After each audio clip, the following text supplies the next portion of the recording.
और स्क्रीन आपके साथ शेयर हो रही है। अ टेल ऑफ टू सिटीज के हवाले से हमने फर्स्ट टू स्टेंजास कर लिए है। इसका मतलब है हमें यहाँ से स्टार्ट करना है। इवन इसके भी सिनोनिम्स कल हमने डिस्कस किए थे। द फ्लावर्स, फ्लावर्स को आप ब्लॉसम्स कह सकते हैं। फ्लेवर्स, फ्लेवर ज़ाहिर है किसी चीज़ के टेस्ट को कहते हैं। तो sense of smell and sense of taste को डिस्कस किया जा रहा है।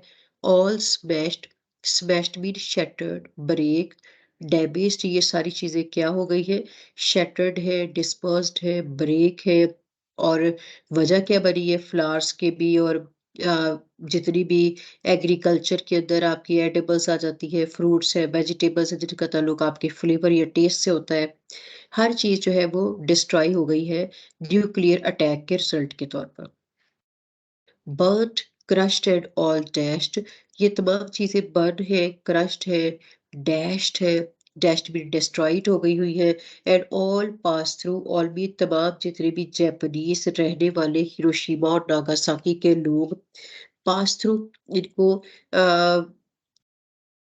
फेस करना पड़ा ग्राइड, आई मीन डिस्ट्रक्शन को, लिविंग देयर नथिंग बिहाइंड, जिसने कोई उनकी प्रोग्रेस प्रॉस्पेरिटी किसी चीज को नहीं छोड़ा सिवाय लोगों की शरीक्स के, पेन के, स्ट्रेस के। यानी ये लोग, जो लोग जिंदा है, डिसेबल्ड है, क्रिपल्ड है, वो सिर्फ शाउट कर रहे हैं।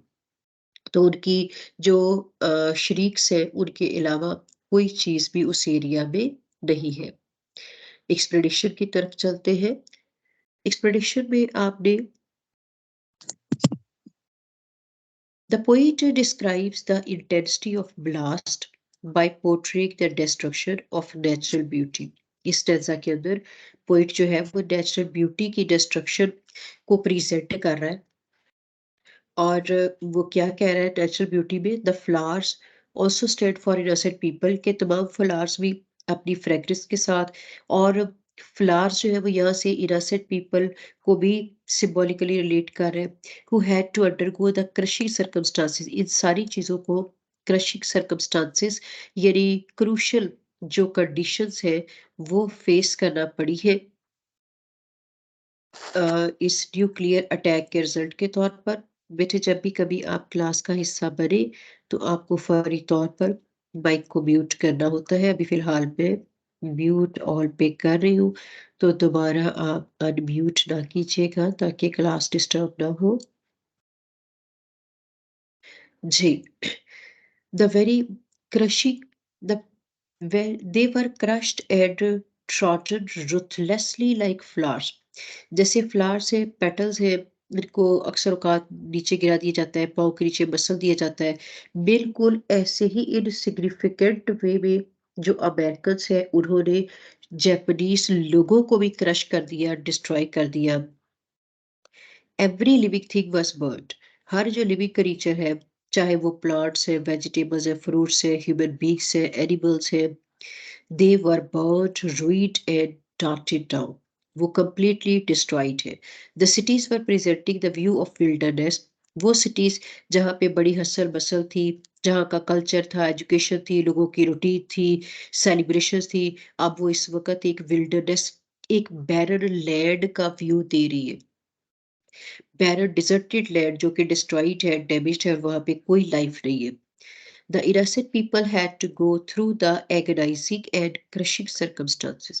जितने भी वहां पे रहने वाली पॉपुलेशन है, उनको गो थ्रू भी पास थ्रू होना पड़ा एगनाइजिंग, पेनफुल और क्रशिंग सर्कमस्टांसेस पे। ये जो इतने डिस्ट्रक्टिव कंडीशंस है, इनको फेस करना पड़ा।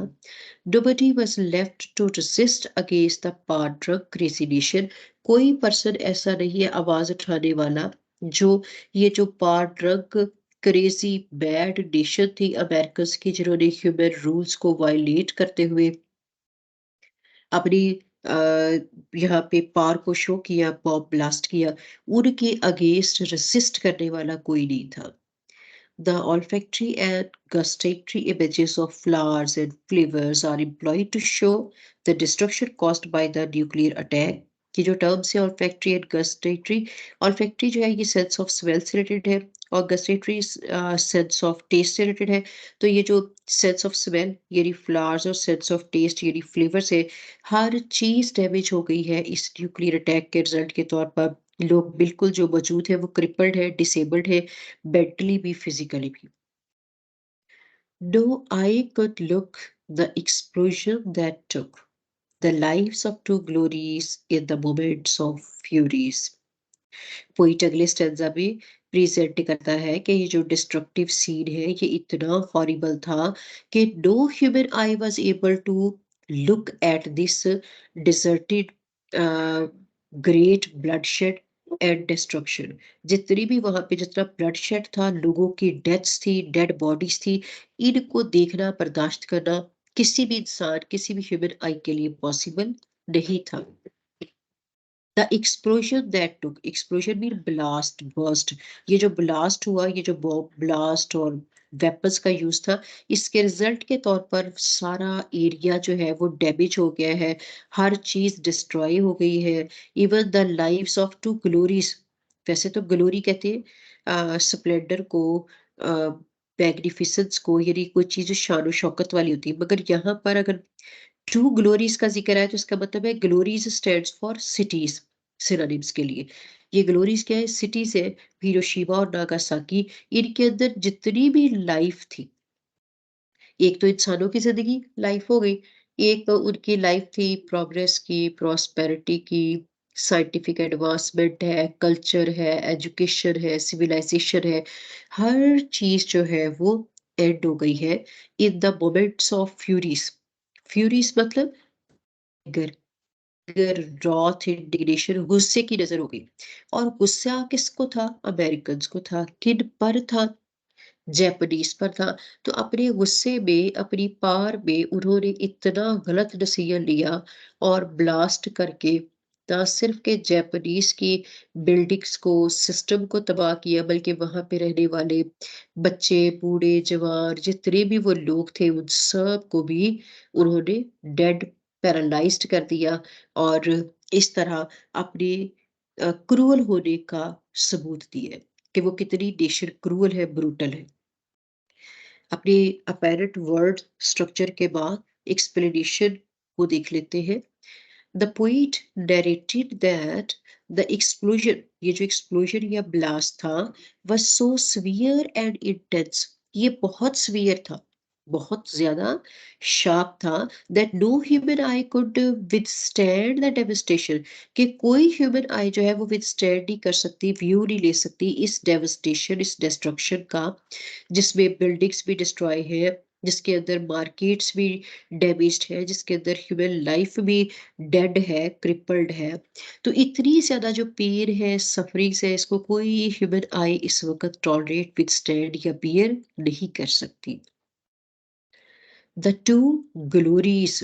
Glories mean the two glorious cities of Japan. ये जो सबसे ज्यादा ग्लोरियस, सबसे ज्यादा एडवांस्ड प्रोग्रेस सिटीज थे जापान के, Nagasaki and Hiroshima, were burned into ashes with all their glory and grandeur। Grader कहते हैं स्प्लेंडर को, शान शौकत को। तो जितनी भी उनकी अचीवमेंट्स थी, जितनी भी उस एरिया की शान शौकत, खूबसूरती थी, हर चीज इस वक्त एशिस में कन्वर्ट हो गई है, राख का ढेर बन गई है। The two full of life cities turned into a death valley within no time। Within no time, blast के रिजल्ट के तौर पर विद इन सेकेंड्स, वो जो बड़ी बड़ी अमारात थी और जो वहाँ की इकोनॉमी थी, जो वहाँ का कल्चर था, जो वहाँ की लाइफ थी, जो वहाँ की हसल बसल थी, जो वहाँ की ब्यूटी थी, हर चीज जो है वो कन्वर्ट हो गई है एक डेथ वैली में, एक कब्रिस्तान बन गई है वो हर चीज। All this happened due to wrath and craze of a nation. और ये सब कुछ हुआ क्यों है? क्योंकि अमेरिकन के रॉथ एंगर की वजह से हुआ। Anger dissolves one's intellect and makes one bad. जैसे कहा जाता है ना कि अक्ल, गुस्सा जो है वो अक्ल को खा जाता है, बिल्कुल ऐसे ही एंगर जो है उसने डिसॉल्व कर दिया उस नेशन के इंटेलेक्ट, विजडम को, और उन्हें मेक्स देम वन बैड, और उनको बैड और इंसेन बना दिया। वो पागलों की तरह से उन्होंने ये डिसीजन लिया, कोई एक वाइज डिसीजन नहीं था। It blinds one's eyes with the blindfold of selfishness and power. ये जो गुस्सा होता है ना, ये इंसान को ना अंधा कर देता है, ब्लाइंड बना देता है। और उसकी नेचर में क्या चीज़ वो डेवलप करता है ब्लाइंडनेस में? सेल्फिशनेस। इंसान सेल्फिश हो जाता है, मटेरियलिस्टिक हो जाता है, अपनी पावर, अपनी अथॉरिटी को दूसरों पर इम्पोज करना चाहता है और इस तरह ब्लाइंड डिसीजन लेता है। It paralyses the reasoning faculty. ये जो एंगर होता है ये पैरालाइज कर देता है इंसान की जो रैशनल मेंटल एबिलिटीज होती है ना, फैकल्टी कहते हैं मेंटल कैपेबिलिटीज को। तो वो जो उसका माइंड सेट है, जो थिंकिंग है, उसको पैरालाइज बना देता है, क्योंकि गुस्से में इंसान कभी भी सही डिसीजन नहीं ले पाता। The same happened there, which caused widespread disaster and ruined the beautiful cities. यही सब कुछ हुआ अमेरिकन के साथ, और उन्होंने अपना इतना गलत डिसीजन लेकर हर चीज को, ये जो ब्यूटीफुल सिटीज थे हिरोशिमा और नागासाकी, इनमें वाइड स्प्रेड डिस्ट्रक्शन फैला दी। हर चीज को डैमेज कर दिया, अफेक्टेड कर दिया, स्मैश्ड कर दिया। और इस बात को रियलाइज तक नहीं किया कि जो इतनी तकलीफ है, इतना जो स्ट्रेस उन्होंने दिया है, वो वहाँ पे बच्चे भी हैं, बूढ़े भी हैं, खवातीन भी हैं, और सब लोगों को उन्होंने इक्वल पेन और स्ट्रेस में डाल दिया। और ये बिल्कुल एक इनह्यूमन, हम कह सकते हैं, डिसीजन था, यानी गैर अखलाकी हरकत थी। इंसान जब पार में होता है, जब वो अपनी अचीवमेंट्स पे होता है, तो उस वक्त उसे एरोगेंट नहीं होना चाहिए, बल्कि उसे लाइफ के अंदर हम्बल हो जाना चाहिए, और उसे वो डिसीजन लेने चाहिए जिसमें दूसरों को तकलीफ ना हो। लेकिन अमेरिकन क्लेम तो करते हैं कि ये super power of the world है, लेकिन पोइट कहता है ये कैसे super power of the world है, जिन्होंने इस चीज की तमीज ही नहीं की कि ह्यूमन बीइंग्स में कॉमन पीपल को क्यों उस जंग में शामिल किया। अभी हम चलते हैं अपनी पोइम के सेकेंड लास्ट स्टेंजा की तरफ। All was done by a nation. ये जितनी भी डिस्ट्रक्शन है, ये डन, आई मीन ये फैलाने वाले कौन थे? अ नेशन थी। नेशन कौन सी? अमेरिकन थे। Who in her wild passion. Nation के लिए हर इस्तेमाल किया जाता है। वाइल्ड कहते हैं जी अनसिविलाइज्ड, सेवेज, क्रूअल। पैशन कहेंगे फ्रेंजी को, फ्यूरी को। अपने बहुत ज्यादा फ्यूरी, एंगर के अंदर इस नेशन अमेरिकन ने ये काम किया। तो क्वेश्चन ये पैदा होता है कि जी इनको गुस्सा था किस बात पे? क्या ऐसी वजह थी जिसकी वजह से इनको जापानीज पे इतना गुस्सा था? तो उसकी रीजन है, ये नीचे मैंने इमेज आपके साथ शेयर किया, अटैक ऑन पर्ल हार्बर। असल में ये जो पर्ल हार्बर है ना, ये एक पोर्ट थी। इस पोर्ट में ना 7 दिसंबर 1941 में जो जापानीज हैं, इन्होंने अटैक किया था और इसको डिस्ट्रॉय कर दिया था। क्यों किया था? क्योंकि 1941 में जब सेकेंड वर्ल्ड वॉर स्टार्ट हुए, कोई दूसरा तीसरा साल था, उस वक़्त ना जितने भी इनके एनिमीज़ थे ना, वो अपना अम्यूनिशन स्टॉक, यानी अपना असला वगैरह यहाँ पे स्टोर किए हुए थे, तो वो उसको ख़त्म करना चाहते थे। अब ये जो यूज़ करने वाले थे इस पोर्ट को, वो अलाइड फोर्सेस थी, उसमें अमेरिका खुद शामिल नहीं था। लेकिन अ, अमेरिकन जो थे, ये जगह उनकी थी। अब जब जापानीज़ ने अटैक किया, तो उन्होंने इस बात का ख़्याल नहीं किया कि वो अटैक तो फोर्सेस पर, आर्मी पर कर रहे हैं, जो कि अलाइड फोर्सेस की है, लेकिन जगह चूँकि अमेरिकन्स की थी, उन्होंने इसलिए अमेरिका को नहीं पहले इन्फॉर्म किया और अनएक्सपेक्टेड, अनडिक्लेयर अटैक कर दिया। इस बात पे अमेरिकन्स इन्फ्यूरिएटेड थे, गुस्से में थे कि इन लोगों ने हमारी ये पोर्ट तबाह की। और फिर उन्होंने, जब उन्हें मौका मिला 1945 में, तो उन्होंने अपनी इस चीज़ का इंतकाम लिया जापानीज़ से, जिसकी वजह से उन्होंने हिरोशिमा और नागासाकी पर अटैक किया। Cared not for the human rights. लेकिन उनका अटैक, अमेरिकन्स का अटैक जो है, वो ज़्यादा क्रूशियल था, ज़्यादा ब्रूटल था, क्योंकि उन्होंने ह्यूमन राइट्स की केयर नहीं की। ठीक है? अब ह्यूमन राइट्स की केयर ना करने का, देखिए जब पर्ल हार्बर पे अटैक हुआ है ना, यहाँ पे सिर्फ आर्मी थी, आम आवाम नहीं थी यहाँ पे। आम इनोसेंट जो सिटीजन्स हैं वो नहीं थे, आर्मी के लोग थे। हमेशा फाइट या वॉर होती है आर्मी के दरमियान। तो जापानीज ने तो आर्मी वालों पे अटैक किया, लेकिन अमेरिकन्स ने आर्मी छोड़ के उनके इनोसेंट सिटीजन को ही जो है वो डेड कर दिया, जिसकी वजह से क्रिटिसाइज किया जा रहा है अमेरिकन्स को कि उन्होंने ह्यूमन राइट्स को वायलेट किया। Not save them from deadly fight.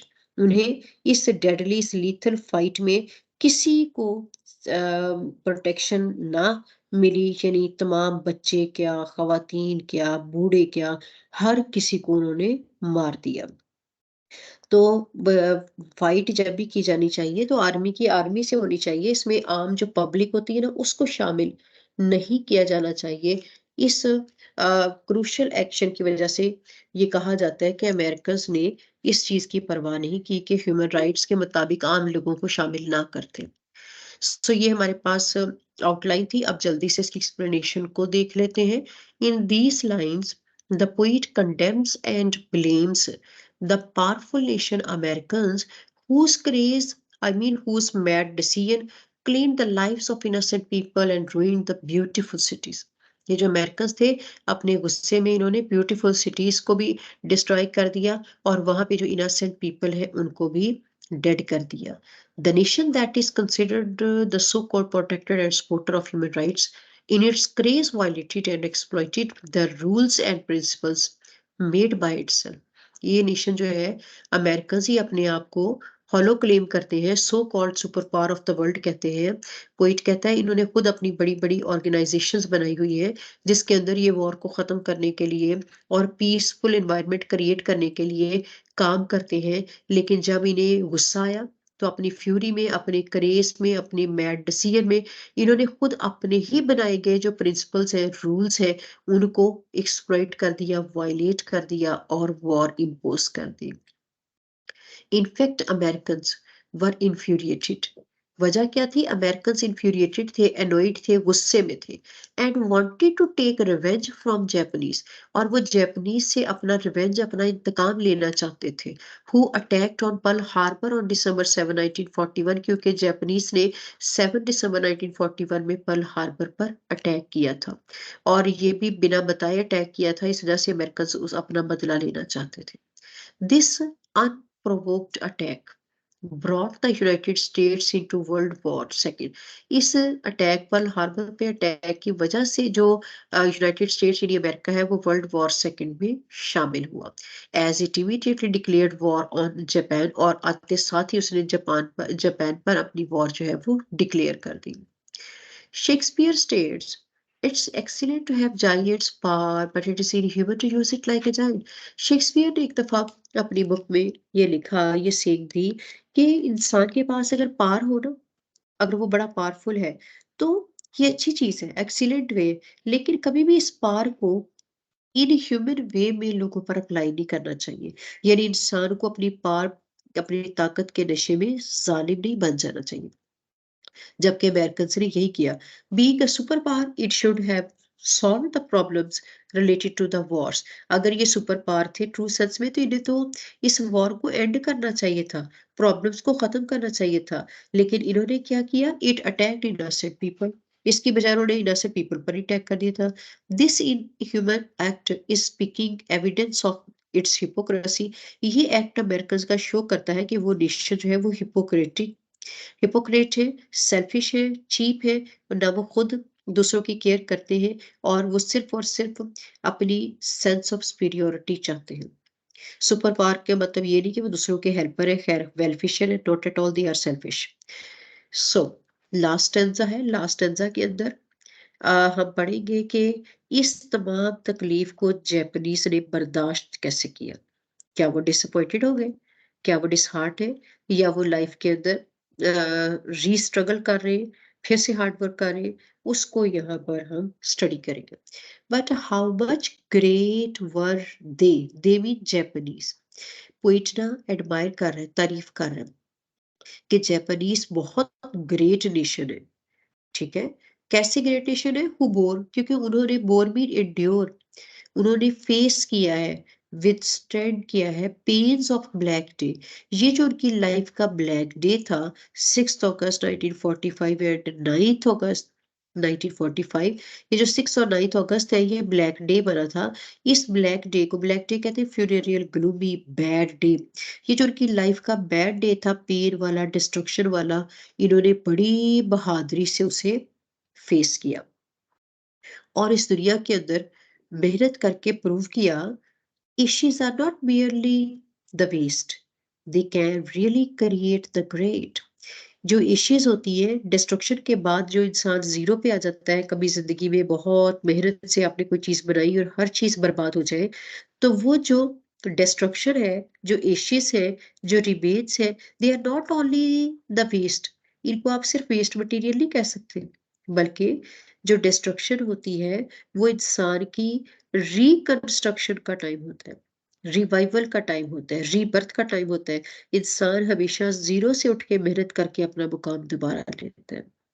तो they can create really great कि ये जो इश्यूज़ होती है, जो बिल्कुल ज़ीरो पे आ जाना है, इंसान की जितनी भी अचीवमेंट है, उसका एंड जो होता है, वो असल में स्टार्ट भी होता है फॉर समथिंग न्यू। वो कुछ नई चीज़ों का स्टार्ट या बिगिनिंग बन जाती है। In the last stanza, the poet pays tribute to Japanese.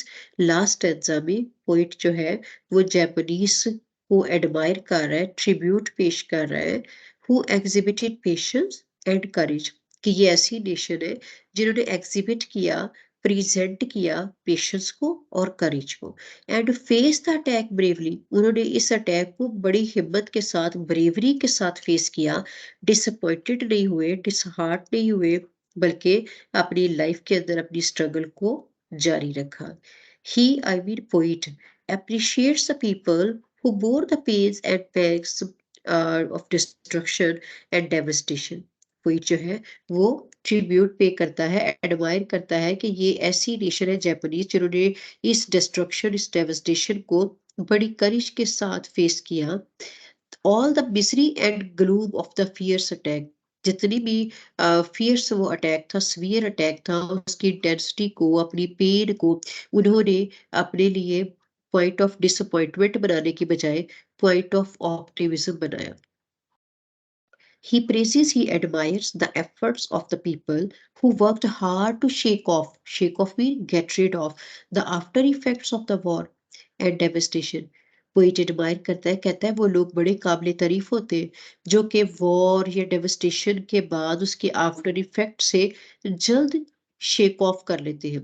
कैसे शेक ऑफ करते हैं, उसे बाहर निकलते अपने हार्ड वर्क के साथ, हाथ पे हाथ रख के नहीं बैठ जाते, डिसअपॉइंटेड नहीं हो जाते कि लो हमने इतनी मेहनत से सब कुछ बनाया था, किसी ने तबाह कर दिया, रोना धोना नहीं बचाते, बल्कि क्या करते हैं, दोबारा से मेहनत करने का अपना जज्बा अपने अंदर पैदा करते हैं और फिर मेहनत से वो जो हर चीज पहले खराब हो गई उसको ठीक करने की कोशिश करते हैं। तो यहाँ पे एक मैसेज भी आप सारे बच्चों के लिए इस पोइम के थ्रू दिया जा रहा है कि जब भी कभी जिंदगी में आपको मुश्किलात पेश आए, जब भी जिंदगी के अंदर आपको तकलीफ का वक्त मिलता है, तो ये असल में आपकी जिंदगी के एक नए आगाज या एक नए रुख का वक्त होता है। उस वक्त अपने आप को तकलीफ में सिर्फ रोते रहने की बजाय उठकर मेहनत करने का जज्बा पैदा किया जाना चाहिए, क्योंकि जब आप उठ खड़े होते हैं, बहादुरी से उस मुश्किल वक्त का मुकाबला करते हैं, तो फिर जो वक्त है वो भी आपको इज्जत, रिस्पेक्ट देता है और आपके लिए नए से नए लाइफ के जो वेस है वो ओपन होना शुरू हो जाते हैं। The poet pays homage to the people who mustered up their courage and surpassed in the economic fields. Poet कहता है कि ये जो टू सिटीज थे जिनके ऊपर उनकी कंट्री की इकोनॉमी बेस करती थी, वो उनके कोलैप्स के बाद सरेंडर करना पड़ गया, जापान को अपनी हार मानना पड़ गई, जंग बंद हो गई, लेकिन इसके बावजूद भी उन्होंने अपनी हिम्मत नहीं हारी। दे मस्टर्ड अप देयर करेज, उन्होंने अपनी करेज को हमेशा असेंबल किया और अ, अपने लिए आपको हार्डवर्क के लिए तैयार किया और फिर once again in the world surpass कर दिया, एक्सीड कर दिया बाकी तमाम कंट्रीज की इकोनॉमी में। आज भी उनकी जो इकोनॉमी है वो स्ट्रांग है। दे प्रूव्ड, उन्होंने अपनी मेहनत से ये प्रूव किया to the world the worth of down trodden people who resisted struggle and made their mark in the world, कि वो ऐसी नेशन है जो रेजिस्ट करना जानते हैं, हार्ड वर्क करना जानते हैं, स्ट्रगल करना जानते हैं और उसके बाद दुनिया में अपनी पहचान बनाते हैं। द पोइट प्रेजेंट्स, पोइट इस बात से ये कंक्लूजन निकालता है कि जो एशियस होते हैं, जो रिमेन्स होते हैं, जो डिस्ट्रक्शन होती है, as a symbol of revival and rebirth, वो सिर्फ नेगेटिव नहीं होती बल्कि वो सिंबलाइज करती है रिवाइवल को, रीबर्थ को, समथिंग न्यू, न्यूनेस, नोवेलिटी को, इनोवेशन को, क्योंकि हमेशा इंसान डिस्ट्रक्शन के बाद ही इनोवेशन की तरफ मूव करता है।